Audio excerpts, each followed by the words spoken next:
ভালো দই। দইয়ালা, দইয়ালা, ও দইয়ালা। ডাকছো কেন? দই কিনবে? কেমন করে কিনবো? আমার তো পয়সা নেই। কেমন ছেলে তুমি, কিনবে না তো আমার বেলা বইয়ে দাও কেন? আমি যদি তোমার সঙ্গে চলে যেতে পারতুম তো যেতুম। আমার সঙ্গে? হ্যাঁ, তোমার সঙ্গে। তুমি যে কত দূর থেকে হাঁটতে হাঁটতে চলে যাচ্ছ, শুনে আমার মন কেমন করছে। বাবা, তুমি এখানে বসে কি করছো? কবিরাজ আমাকে বেরোতে বারণ করেছে, তাই আমি সারাদিন এখানেই বসে থাকি। আহা, বাছা তোমার কি হয়েছে?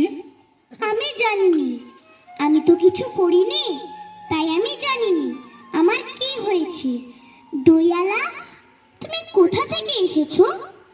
আমাদের গ্রাম থেকে এসেছি। তোমাদের গ্রাম? অনেক দূরে তোমাদের গ্রাম?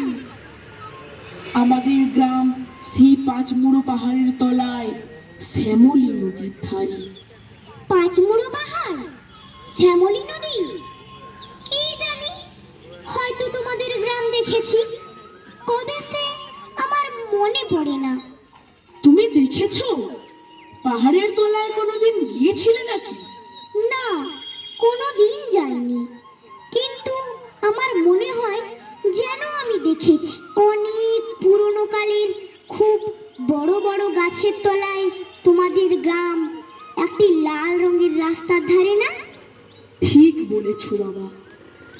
সেখানে পাহাড়ের গায়ে সব গরু চড়ে বেড়াচ্ছে। কি আশ্চর্য! ঠিক বলেছ, আমাদের গ্রামে গরু চড়ে বই কি, খুব চড়ে। মেয়েরা সব নদী থেকে জল তুলে মাথায় কলসি করে নিয়ে যায়, তাদের লাল শাড়ি পরা। বাহ বাহ, ঠিক কথা। আমাদের সব গয়লা পাড়ার মেয়েরা নদী থেকে জল তুলে তো নিয়ে যায়, তবে কি না তারা সবাই যে লাল শাড়ি পরে তা নয়। কিন্তু বাবা, তুমি নিশ্চয়ই কোনোদিন সেখানে বেড়াতে গিয়েছিলে। সত্যি বলছি দইয়ালা, আমি একদিনও যাইনি।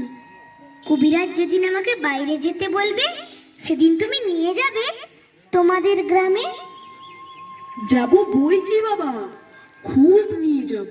আমাকে তোমার মতো ওই রকম দই বেচতে শিখিয়ে দিও, ওই রকম বাঁক কাঁধে নিয়ে, ওই রকম খুব দূরের রাস্তা দিয়ে। মরে যাই, দই বেচতে যাবে কেন বাবা? এত এত পুঁথি পড়ে তুমি পণ্ডিত হয়ে উঠবে। না না, আমি কখনো পণ্ডিত হব না।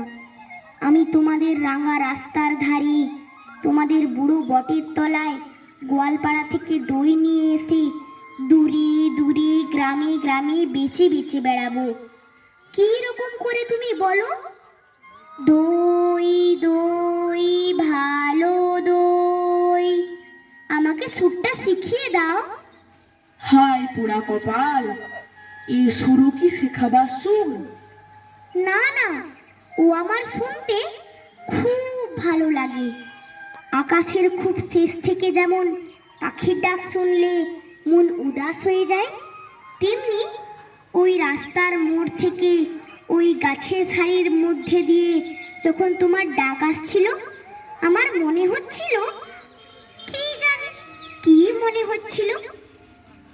বাবা, এক ভাঁড় দই তুমি খাও। আমার তো পয়সা নেই।